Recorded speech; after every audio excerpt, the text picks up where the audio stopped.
Let's get you the headlines. Top US and Chinese officials have held what is being called frank and constructive talks on the island of Malta. Broadcasters who employed Russell Brand have launched investigations after rape and sexual assault allegations, which he denies. Emergency action over migration is promised by the President of the European Commission on a visit to the Italian island of Lampedusa. The Antarctic sea ice has declined to its lowest winter level on record, according to satellite data. North Korea's Kim Jong-un has left Russia after a 6-day visit, making a final stop in the far eastern city of Vladivostok. He's making the journey back to Pyongyang in his armored train and is not expected to arrive until later on Monday. The United Nations says at least 11,000 people are dead and another 10,000 are missing a week after 2 dams collapsed in northeastern Libya during a powerful storm. It caused flooding that swept entire neighborhoods out to sea.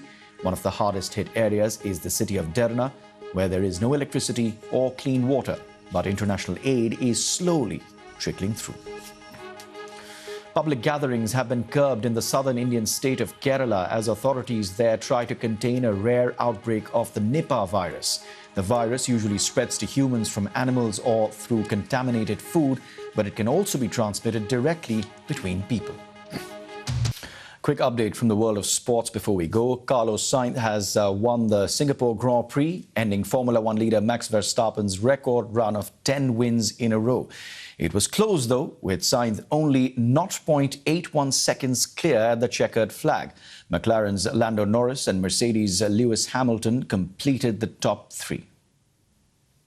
World leaders descend on New York for the annual United Nations General Assembly, with several notable absences. Fresh warnings that a new and deadlier 4th wave of the fentanyl epidemic has hit the US. And you're live with BBC News. Now, in the US, more people than ever are dying from fentanyl overdoses as a 4th wave of the opioid epidemic sweeps the country. Now, in 2022, deaths due to drug overdoses hit a new record, killing more than 100,000 people in the US. That's according to data from the Center for Disease Control and Prevention. Of those deaths, more than 2/3 were tied to fentanyl, a synthetic opioid 50 times more powerful than heroin. The drug is illegally manufactured and sold by criminal gangs, and most of the illegal fentanyl found in the United States is trafficked from Mexico using chemicals sourced from China, according to the Drug Enforcement Administration, or DEA.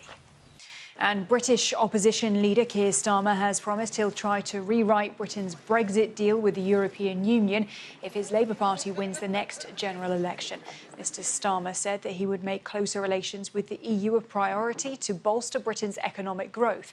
But he's ruled out rejoining the customs union, the single market or the EU itself. Over 15,000 protesters in New York City kicked off Climate Week ahead of the start of the UN General Assembly this week. They're calling for world leaders to end the use of fossil fuels and drive action to combat climate change. Sunday's demonstration is part of 500 planned across the globe. Co-founder of Rolling Stone magazine, Jan Wenner, has been removed from the Rock and Roll Hall of Fame's board of directors after controversial comments he made about female and black musicians in a New York Times interview promoting his book. Wenner apologized for his remarks through his publisher, Little Brown and Company.